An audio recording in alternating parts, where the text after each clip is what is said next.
আপোনালোকে জানে যে ট্ৰাইবেল বেল্ট এণ্ড ব্লক যিখন আইন, সেই আইনখন গোপীনাথ বৰদলৈ কংগ্ৰেছ দলৰ মুখ্যমন্ত্ৰী হৈ থকা অৱস্থাত এই আইনখন প্ৰণয়ন কৰা হৈছিল আৰু নিৰবিচ্ছিন্নভাৱে ট্ৰাইবেল বেল্ট এণ্ড ব্লকত সন্দেহযুক্ত লোকসকল আহি সোমাইছে আৰু যিসকল লোক আহিছে তেওঁলোক ভূমিহীন নহয়, ওচৰৰে বুঢ়া বুঢ়ী গাঁও, তেওঁলোকৰ নিজৰ ভোটাৰ লিষ্টতো নাম আছে, মাটিও আছে। তেওঁলোকে কৰে কি যে এনেকে তেওঁলোক লাহে লাহে ডিমৰীয়াত সোমাই আছিল আৰু ডিমৰীয়াত আহি আহি প্ৰায় 4,000 ভোট 5,000 ভোট তেওঁলোকে সৃষ্টি কৰি লৈছিলে। 2 বছৰ 3 বছৰ 4 বছৰ পিছত সেইটো এটা 20-25 হাজাৰৰ এটা ব্লক হৈ যায়।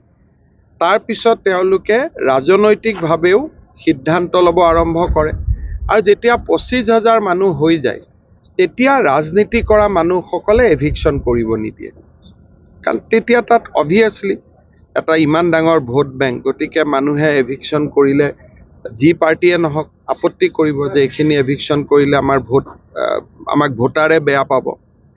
আৰু এই যে মাটি লৈ আহে, কিছুমান দালালে মাটি লৈ আহে। আমি সোণাপুৰত দালালখিনি আমি আইডেণ্টিফাই কৰিছোঁ, তেওঁলোকক আমি এৰেষ্ট কৰিম।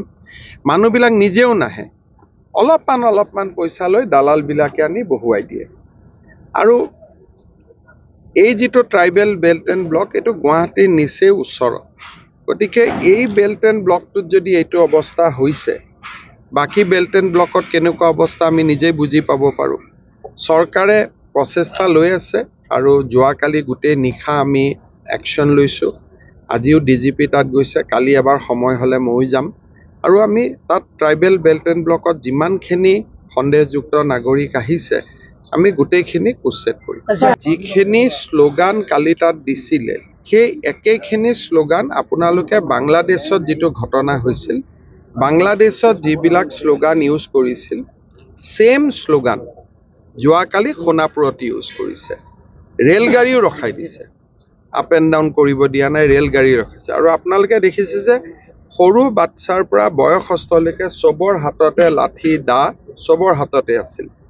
আৰু কালি যদি পুলিচ তাতে লগে লগে ৰিইনফৰ্চমেণ্ট নহ'লহেঁতেন বা গুলি নহ'লহেঁতেন, হয়তো বহুত ডাঙৰ ঘটনা এটা ঘটি গ'লহেঁতেন, অসমৰ হিষ্ট্ৰীত নোহোৱা ঘটনা এটা ঘটি গ'ল। যিটো ডেফিনেটলি দাও লাঠি এইবিলাকক এতিয়া কি ক'ব আপোনালোকে ডেফিনেশ্যনটো ঠিক কৰি লওক।